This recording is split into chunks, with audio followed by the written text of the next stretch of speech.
Hello friends, कैसे हैं आप लोग।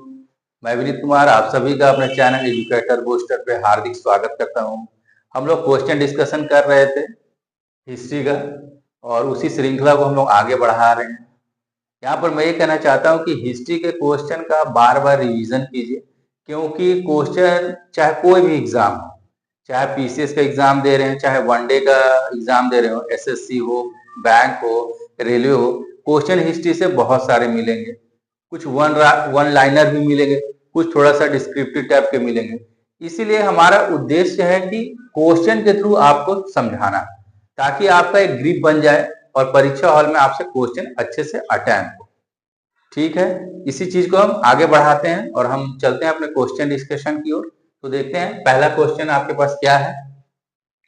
निम्नलिखित में से कौन सा बंदरगाह गुप्त काल में उत्तर भारतीय व्यापार के लिए उपयोग किया जाता था। ठीक है, आपसे क्वेश्चन पूछ दिया गुप्त काल के बारे में।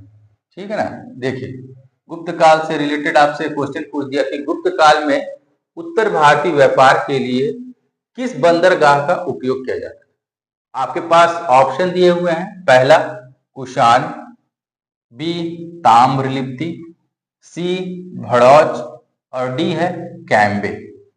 ठीक है, इस चीज को देखते हैं। तो देखिए इसका जो आंसर है, इसका आंसर ताम्रलिप्ति होगा। ठीक है, आप इसको मैप से भी देखिए। ये भारतवर्ष का एक मैप बना दिया गया, ये हिमालय का रीजन इस तरफ हो गया। तो क्या था, ये जो ताम्रलिप्ति जो था ना, ये अभी के ना बंगाल रीजन में पड़ता है। ठीक है, मान लीजिए कि ये बंगाल का एरिया है, तो यहीं पर ये बंदरगाह है। ठीक है, इसको हम टी से डिनोट करके आपको दिखा दिए, ताम्रलिप्ति। तो होता क्या था कि इस ताम्रलिप्ति से आप इधर दक्षिण एशिया, फिर इधर दक्षिण पूर्व एशिया, यहां पर आप जैसे दक्षिण एशिया लिख लीजिए, एशिया, फिर दक्षिण पूर्व एशिया, इन सब क्षेत्रों में व्यापार होता था। तो दक्षिण पूर्व एशिया में देखिएगा क्या है, मिलेगा इधर आपको मलेशिया मिलेगा, इंडोनेशिया मिलेगा, उस तरफ व्यापार होते थे। और दूसरी ओर इधर श्रीलंका भी है, यहाँ पर भी आराम से व्यापार होता था इस ताम्रलिप्ति से। ये महत्वपूर्ण बंदरगाह था ताम्रलिप्ति, अभी बंगाल के क्षेत्र में है, मेदिनीपुर जिला में अवस्थित है। तो इस तरह की चीजें आपको याद होनी चाहिए। देखिए व्यापार तो हर मतलब कि राजपाट का मतलब कि महत्वपूर्ण अंग होता है, चाहे प्राचीन काल हो चाहे आधुनिक काल हो। प्रेजेंट टाइम में भी व्यापार की गतिविधियों को लेकर के क्या बोलते हैं, शासन प्रशासन सजग रहते हैं। तो ताम्रलिप्ति से उस तरह से व्यापार होता है। हमारा आंसर ताम्रलिप्ति मिल चुका है। ठीक है ना। अब देखिए भड़ौच के बारे में कि भड़ौच क्या था। ठीक है ना, तो भड़ौच जो बंदरगाह था ना, वो आपके यहां पर था। देखिए भड़ौच यहां पर गुजरात के रीजन में। कुछ कुछ चीजों को आप जान लीजिए जो बंदरगाह से रिलेटेड है। भड़ौच ये गुजरात के रीजन में है। और ये जो कैम्बे जो दिख रहा है, ये भी एक खंबात की खाड़ी। अभी हम इसको खंबात की खाड़ी के नाम से जान रहे हैं, लेकिन प्राचीन काल में इसको कैम्बे कैम्बे बोलते थे। तो कैम्बे जो बंदरगाह था, इसी खंबात की खाड़ी में अवस्थित ये बंदरगाह था, कैम्बे बंदरगाह। और ये जो भड़ौच बंदरगाह है, ये गुजरात रीजन में था। देखिएगा अभी जो है यहाँ से नर्मदा नदी के तट पे ये अवस्थित है। ठीक है, इस चीज को आप याद रखिएगा। तो इन सबसे व्यापार कहाँ होता था, कैम्बे बंदरगाह और भड़ौच बंदरगाह से। तो इससे व्यापार इस क्षेत्र में होता था। ये देखिए इस क्षेत्र में क्या है, पश्चिम एशिया है, पश्चिम एशिया है। अब पश्चिम एशिया में कौन कौन से देश हो गए, मान लीजिए सऊदी अरब, ईरान। इस क्षेत्र में इस इन बंदरगाहों से व्यापार किया जाता है, कैम्बे से और भड़ौच से। ठीक है, लेकिन बोल रहा है कि उत्तर भारत में व्यापार पूछा था आपसे। कहां पूछा था, उत्तर भारत में। तो उत्तर भारत में व्यापार जो इस एरिया में जो हो रहा है, यहां से सामान आता और जाता था ताम्रलिप्ति बंदरगाह से, और इन सब क्षेत्रों में व्यापार होता था। ठीक है, तो आपका जो सही उत्तर होगा वो होगा ताम्रलिप्ति, याद रखिएगा। ठीक है, अगला क्वेश्चन की ओर बढ़ते हैं। क्वेश्चन नंबर 2, इनमें से कौन गुप्त काल में औषधि के क्षेत्र में अपने कार्य के लिए जाने जाते हैं, औषधीय कार्य के। ठीक, मेडिसिन वाले वर्क के लिए।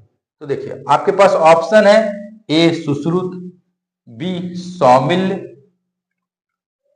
और सी शूद्रक और डी सौनक।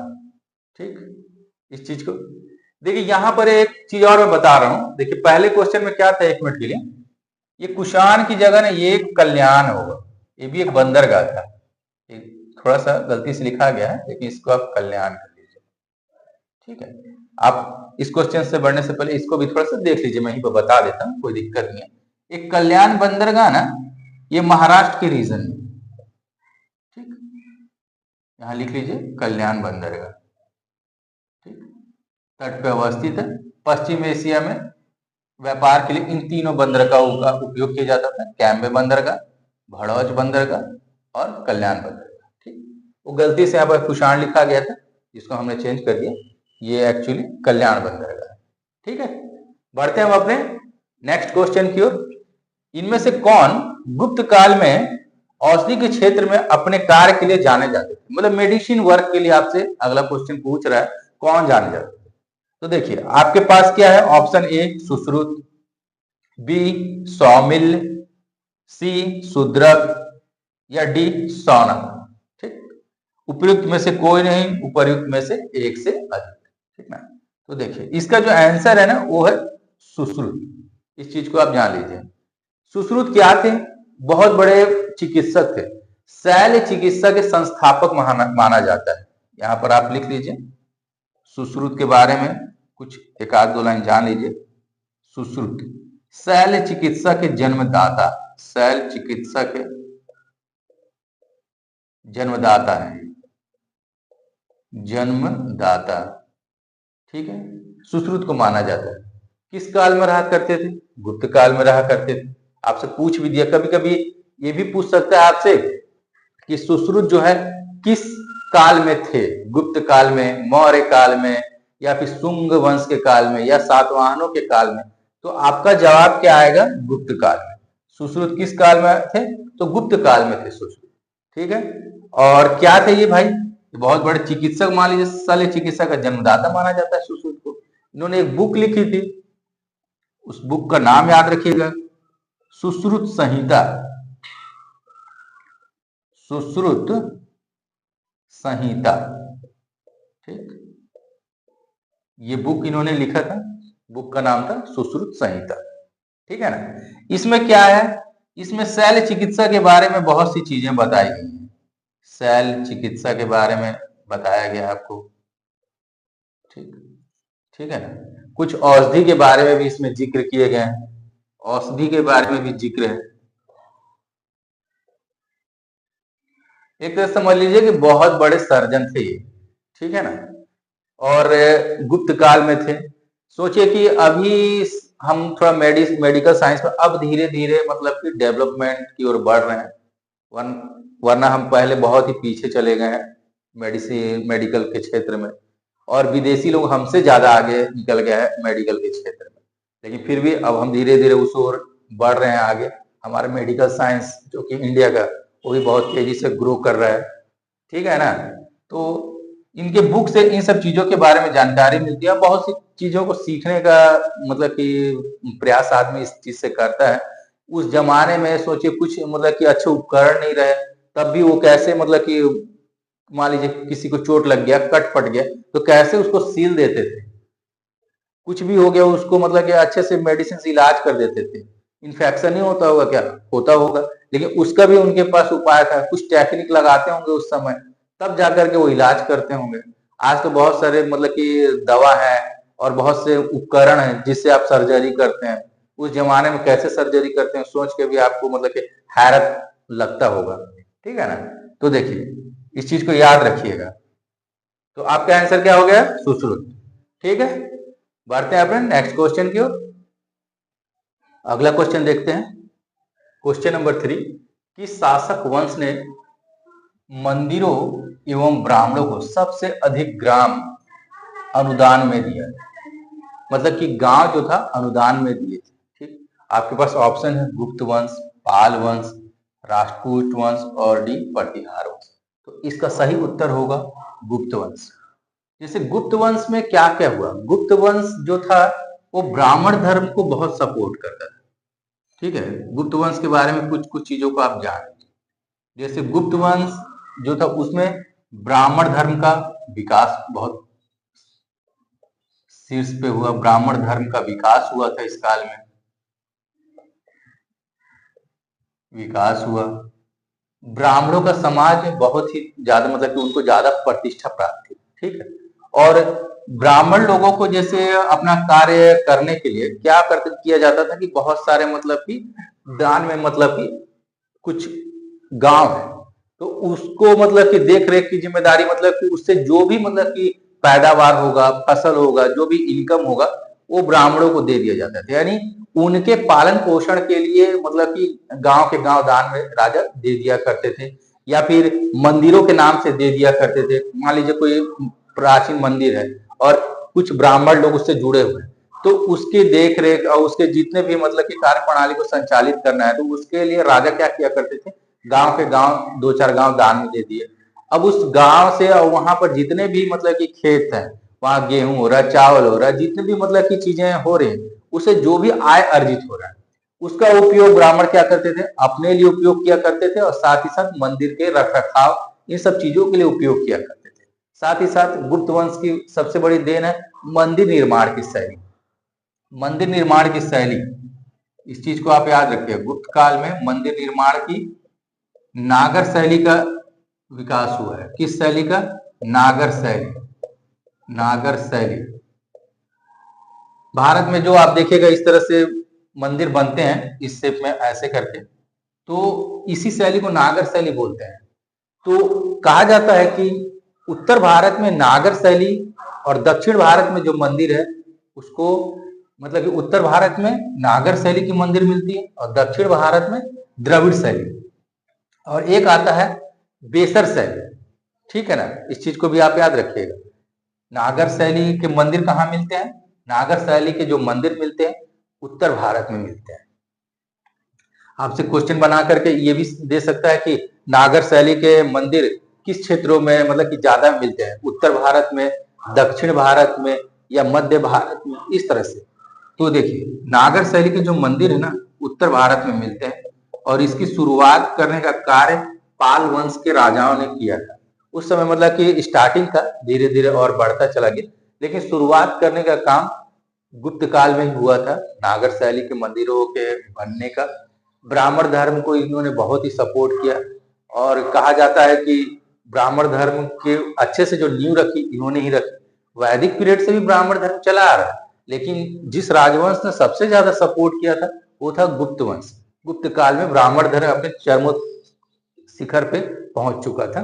इस चीज को आप देखें तो ग्राम अनुदान देने की बात किसने की थी? गुप्त वंश में। और अनुदान कितना दिया जाता था? ठीक है, तो पूरा गांव का गांव अनुदान में लोग दे दिया करते थे। ठीक है, अगला क्वेश्चन देखिए, गुप्त काल से ही जुड़ा हुआ है कि गुप्त युग में भूमि राजस्व की दर क्या थी? ठीक है, मतलब कि ये टैक्स के रूप में क्या लिया करते थे? तो देखिए उपज का चौथा भाग, उपज का छठा भाग, उपज का आठवां भाग या उपज का आधा भाग। ठीक है ना, तो देखिए उपज का कौन सा भाग? उपज का आठवां भाग उपयोग किया करते थे। गुप्त युग में भूमि राजस्व की दर क्या थी? उपज का छठा भाग थी। इस चीज को आप याद रखिएगा। तो छठा भाग 1/6। तो गुप्त काल में जो टैक्स था मतलब कि कर थे तो उसको क्या नाम से जाना जाता था? भाग। ठीक है ना, जो भूमि कर है, भूमि कर को किस नाम से जानते थे? भाग के नाम से जानते थे। भूमि कर को भाग बोलते थे। इसको कहीं कहीं भी उड़द भी कह के बोला जाता है, उड़द। इस चीज को कहीं पे मान लीजिए टर्मोलॉजी करके भी दे दिया गया है कि गुप्त काल में उड़द क्या था, भूमि राजस्व की एक व्यवस्था या फिर कुछ इसी तरह से, या फिर सैनिकों का कुछ सैन्य सामान या सैन्य विभाग, इस तरह से कुछ ये वर्ड आपको दे देगा तो आप कंफ्यूज मत होइएगा। भूमि कर को ही भाग कहा जाता था, कहीं कहीं उड़द भी मिलता है कि भूमि कर को उड़द के नाम से जाना जाता था। किस काल में? गुप्ता पीरियड में। ठीक है ना, तो देखिए गुप्त काल से क्वेश्चन बार बार आ रहे हैं तो गुप्त काल को आप एग्जाम मतलब कि कोई भी एग्जाम हो तो उसको थोड़ा सा ज्यादा अच्छे से पढ़ के जाइए। देखिए मंदिर निर्माण के बारे में पूछ रहा है गुप्त काल में, फिर कर की व्यवस्था क्या थी गुप्त काल में, ये भी आपसे पूछ रहा है। इसी तरह से एक मौर्य डायनेस्टी में भी है, उसमें भी देखिएगा कि कर की व्यवस्था क्या थी, राजस्व का कितना हिस्सा वसूला करते थे, मतलब कि राजा महाराजा। इन सब चीजों को देखिए, यही सब चीजें आती हैं। आधुनिक समय में भी एक छोटा सा कर लगता है, जिसको देखिएगा जो खेती बाड़ी से जुड़े हुए हैं, जो किसान है, वो सरकार को एक छोटा सा टैक्स देते हैं। पहले की तुलना में अभी बहुत ही छोटा सा टैक्स है, लेकिन देखिएगा टैक्स कटता है, खेत का टैक्स कटता है, घर का टैक्स कटता है, ये सरकार के फंड में जाता है। उसी तरह से उस समय भूमि कर लिया जाता था, वो सरकार के या राजा महाराजा के फंड में चला जाते थे, ठीक है ना। तो टैक्स की पढ़ाई पहले भी थी, आज भी है। यह है कि पहले मतलब कि राजा महाराजा अपने हिसाब से किया करते थे, आज हमारा शासन है, डेमोक्रेसी है, तो अपने हिसाब से आदमी टैक्स को मतलब कि करता है कि हाँ कितना सरकार लगाएगी नहीं लगाएगी, क्योंकि हमारे ही प्रतिनिधि वहां पहुंचे हुए हैं। तो लेकिन आज भी हम भूमि कर देते हैं लगान के रूप में, ठीक है ना। तो इस चीज को आप ध्यान ध्यान रखिएगा कि भूमि राजस्व की दर क्या थी, उपज का 6वां भाग थी, और उसको क्या कह के पुकारते थे, तो उसको भाग कह के पुकारते थे, कहीं कहीं की उड़प कह के भी पुकारते हुए मिल जाएगा, ठीक है। अगले क्वेश्चन की ओर बढ़ते हैं। अगला क्वेश्चन देखते हैं। देखिए क्वेश्चन नंबर 5, किस प्रकार की भूमि को अपरहित कहा जाता है, ठीक है। इस चीज को आप देख लीजिए, आपके पास ऑप्शन है बिना जोती हुई जंगली भूमि, ठीक, सिंचित भूमि बी ऑप्शन, सी ऑप्शन है घने जंगल वाली भूमि, डी ऑप्शन है जोती हुई भूमि, और 5वां ऑप्शन दिया हुआ है उपयुक्त में से कोई नहीं, एक से अधिक। एक टर्म दे दिया है भूमि राजस्व से रिलेटेड, ठीक है ना। तो इसका जो आंसर है बिना जोती हुई जंगली भूमि, ठीक है, उसी को अपहृत के नाम से जाना जाता है। कहने का मतलब कि जंगली क्षेत्र है, मतलब कि वहां जुताई उताई का कार्य नहीं हो रहा है, ऐसी पड़ा हुआ है, घास पतवार बड़े बड़े हो गए, वो जंगली नुमा ऐसी पड़ा हुआ है, तो उसी भूमि को अपहृत भूमि कहा जाता है। बाकी तो देखिए सिंचित भूमि है जहाँ खेती कार्य किए जा रहे हैं, घने जंगल वाली भूमि है जहाँ वनस्पति उगे हुए हैं, वहां कोई खेती बाड़ी तो करेगा नहीं। जुती हुई भूमि जहाँ रेगुलर खेती की जा रही है, ठीक है ना। तो अपहृत भूमि जो है ये भूमि भू राजस्व से रिलेटेड है, भू राजस्व से रिलेटेड है। एक टर्म दे दिया है, टर्मोलॉजी मतलब कहने का मतलब कि किसे क्या कहते थे, तो बिना जोती हुई जंगली भूमि को अपरहित कहा जाता है, ठीक है। एक टर्म से मतलब से रिलेटेड पूछ दिया, तो ऐसा मतलब कि बहुत सारा टर्म मतलब कि आएगा, कभी कभी आएगा कि गुप्त काल में जो गुप्तचर प्रणाली थी उसको विभाग को क्या कहा जाता था, सिंचाई कार्य हो रहे हैं तो उस विभाग को क्या कहा जाता था, मौर्य काल में जो गुप्त पीरियड, मौर्य काल में जो मतलब कि सिंचाई विभाग था उसको क्या कहा जाता था। इस तरह से मतलब कि आप कहीं भी इस तरह की चीजों को याद कर लीजिए, जैसे सिंचाई विभाग को क्या कहा जाता था, सिंचाई विभाग को, ठीक है। फिर आप देखिए गुप्तचर विभाग को, गुप्तचर विभाग, ठीक, इन सब चीजों को आप याद कर लीजिए। और खासकर मौर्य काल और गुप्त काल के बारे में जरूर टर्मिनोलॉजी कहीं कहीं अच्छी टर्मिनोलॉजी मिल जाती है, कभी कभी आप बुक पढ़ते हैं या फिर कहीं मैगजीन पढ़ते हैं, तो जहां भी कहीं से मिल जाए ना तो उसको वहां से पिकअप कर लीजिए और अपना एक कॉपी बनाए रखिए, वहां लिख लीजिए। खासकर मौर्य और गुप्त काल में कि क्या मतलब कि लगान का दर क्या हुआ करता था दोनों पीरियड में, और भू राजस्व में किस तरह की कार्य प्रणाली थी, कौन कौन से अधिकारी लगे हुए थे भू राजस्व को वसूलने में, उनका भी नाम आता है। भू राजस्व को वसूलने वाले कर्मचारी या अधिकारी, जो भी लिखना है वो लिख लीजिए, ठीक है, को क्या कहते थे। इस तरह से चीजों को जहां भी मिले उसको पिकअप करके नोट डाउन करके आप याद कर लीजिए। तो अपहृत को क्या कहा जाता था, बिना जोती हुई जंगली भूमि अपहृत कहलाती थी, वो राजस्व से रिलेटेड है, भू राजस्व से, ठीक है। अगला क्वेश्चन देखते हैं, क्वेश्चन नंबर 6, शीशे के सिक्के कि एक बड़ी संख्या में जारी किया गया। आपने सुना होगा तांबा का सिक्का जारी हो रहा है, सीसा का सिक्का जारी हो रहा है, सोने के सिक्के जारी हो रहे हैं बड़ी मात्रा में। इससे पहले के जो डिस्कशन थे उसमें आप देखा होगा कि सोने के सिक्के सबसे ज्यादा किसने जारी किए थे।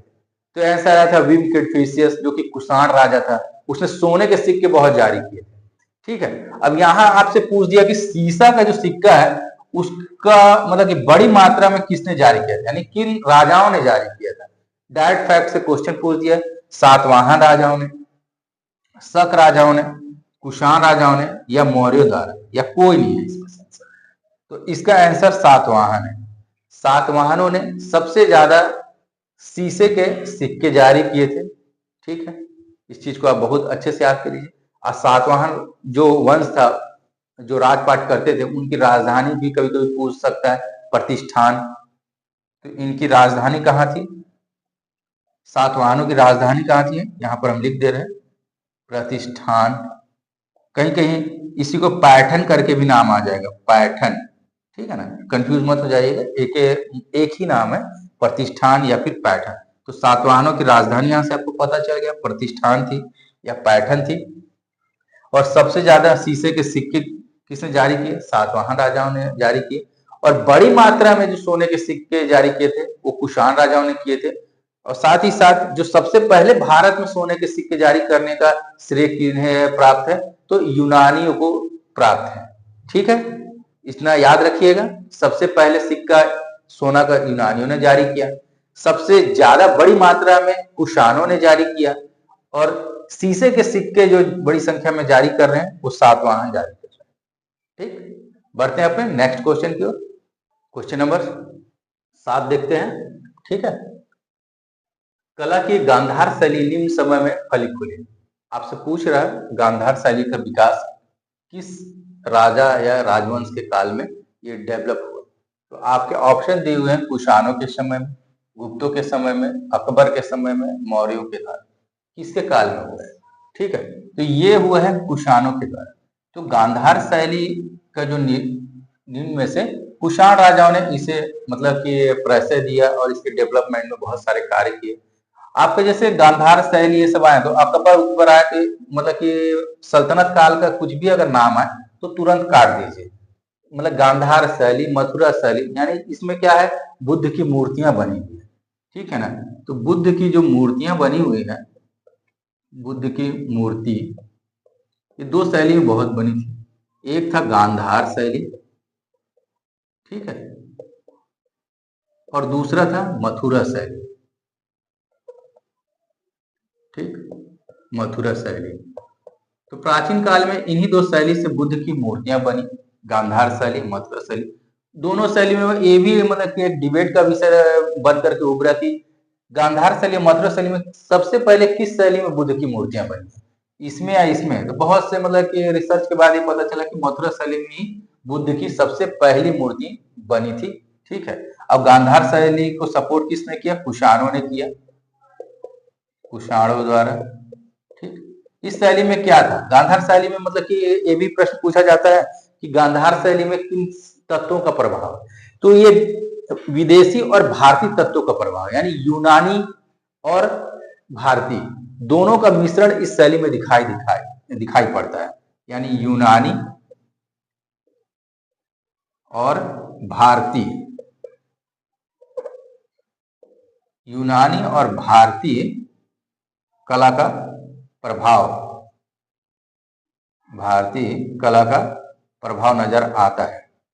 ठीक है, मतलब कि यूनानी जो वहां शैली है, यूनानी जो मतलब कला है, भारतीय कला था, दोनों का मिश्रित मतलब कि मिला करके गांधार शैली बनी थी, डेवलप हुई थी। यानी दोनों के लक्षण उस शैली में दिखाई देते हैं। यानी गांधार शैली से जो मूर्तियां बनी थी, उन मूर्तियों को देखने से लगेगा कि हाँ, भारतीय छवि भी दिखाई देती है उसमें और यूनानी छवि भी दिखाई देती है।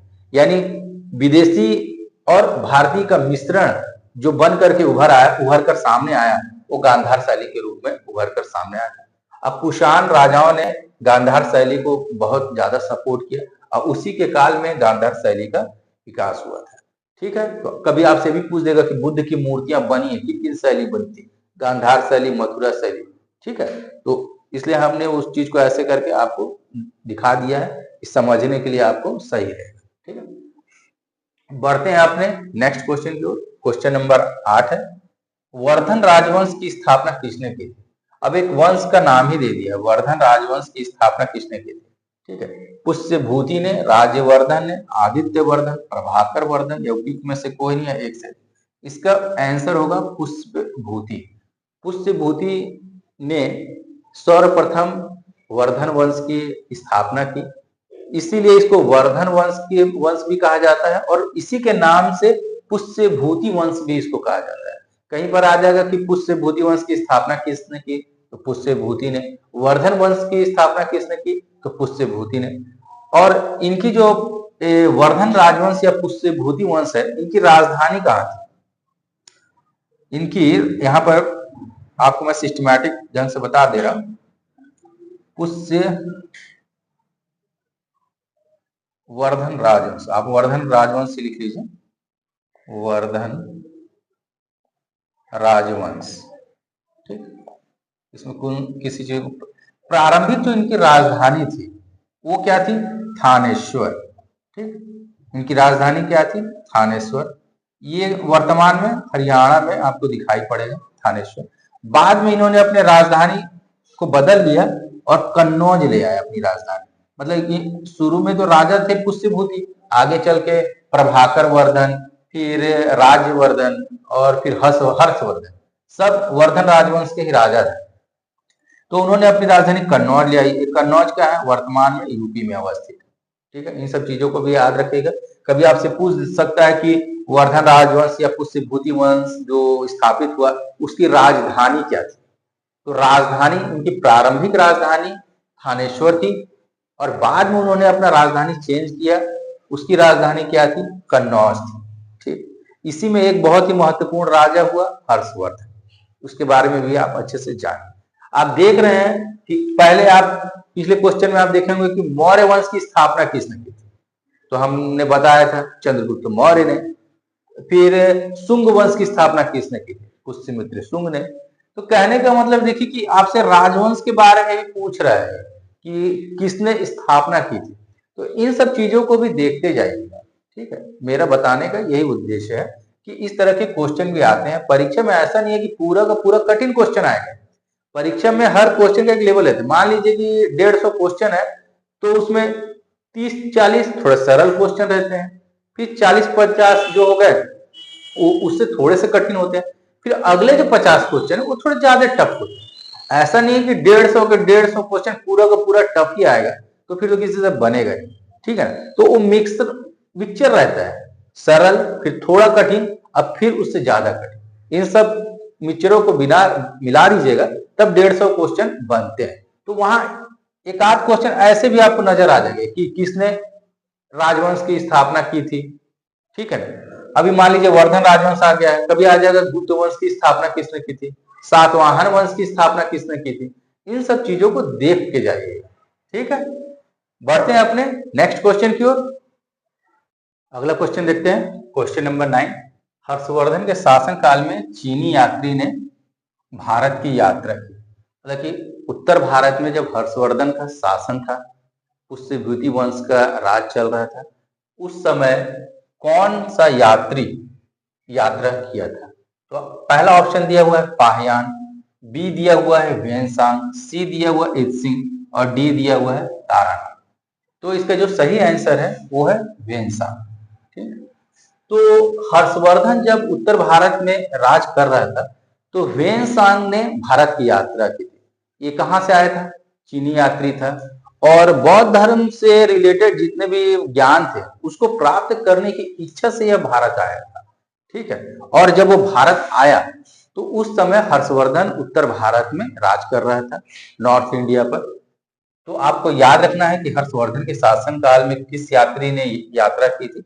वेनसांग ने यात्रा की थी। ठीक, दूसरा, आप फाहयान को भी बहुत याद रखिएगा।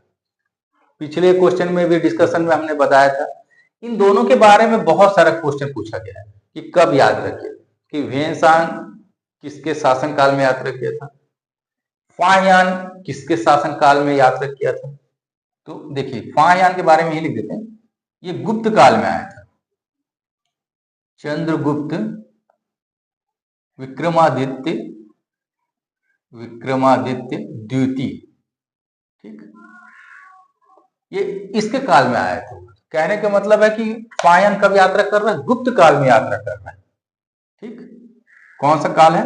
गुप्त काल। तो कई बार परीक्षा में पूछ चुका है कि फायन जब किसके काल में यात्रा किया? चंद्रगुप्त विक्रमादित्य द्वितीय के काल में। वेनसांग कब यात्रा कर रहा? हर्षवर्धन के काल। तो मेरा उद्देश्य यहाँ बताना यही है कि दोनों को आप याद कर लीजिएगा, वेनसांग और फाहियान के बारे में, कि किसके काल, मतलब ये जब इन्होंने यात्रा की है तो भारत में, उत्तर भारत में किस राजा का राजपाट चल रहा है। ठीक है, तो इसका आंसर आपको बी मिल गया। अगला क्वेश्चन देखते हैं। वेनसांग की भारत में यात्रा के समय, ठीक है ना, और हाँ यहाँ पर ये आप ये भी लिख लीजिए कि वेनसांग की बुक थी, ठीक है, यहीं पर आपको बता देता हूं, सी यू की, ठीक है ना। इस बुक में उसने अपने पूरे यात्रा वृत्तांत के बारे में लिखा। कभी भी परीक्षा में आपसे पूछ सकता है कि सी यू की किसके द्वारा लिखी गई। 4 ऑप्शन बना देगा आपको, वेनसांग, फाहियान, इत सिंह और तारानाथ। ठीक है, तो आप अच्छे से याद कर लीजिए कि सी यू की जो बुक थी वो लिखा था वेनसांग। ठीक है, इसमें है क्या, इसमें भारतवर्ष में जो वो आया है तो उस समय के पूरे, मतलब कि बौद्ध धर्म का क्या प्रभाव था, कुछ सामाजिक व्यवस्था कैसी थी, उसके बारे में अपने इस यात्रा वृत्तांत में लिखा है सीयू की। ठीक है, अच्छे से याद कर लीजिएगा। अगला क्वेश्चन देखते हैं, क्वेश्चन नंबर 10। वेनसांग की भारत में यात्रा के समय सूती कपड़ों के उत्पादन के लिए सबसे प्रसिद्ध नगर कौन सा था? तो मतलब कि आपको इकोनॉमी से पूछ दिया कि उस समय जो कपड़ा का जो उत्पादन होता था, सूती कपड़ा, उसका केंद्र क्या था? तो वाराणसी, मथुरा, पाटलिपुत्र या कांची। तो देखिए, सूती कपड़ा का उत्पादन मथुरा में होता था। वेनसांग जब भारत आया तो सूती कपड़ों का जो महत्वपूर्ण उत्पादन केंद्र था वो मथुरा था। ठीक, इसको आप याद कर लीजिए। और वाराणसी जो था वहां रेशम के कपड़े बनते थे। कौन से कपड़े बन रहे? रेशम के कपड़ों के लिए वाराणसी फेमस था। तो सूती कपड़ों के लिए मथुरा फेमस था और रेशम के कपड़ों के लिए वाराणसी फेमस था। ठीक है, इस चीज को आप नोट डाउन कर लीजिए। और मैं तो ये बोलता हूँ कि धीरे धीरे कंठाग्र करिए, क्योंकि आप पूरे बुक को पढ़िएगा ना तो क्वेश्चन यही सब निकल करके आते हैं।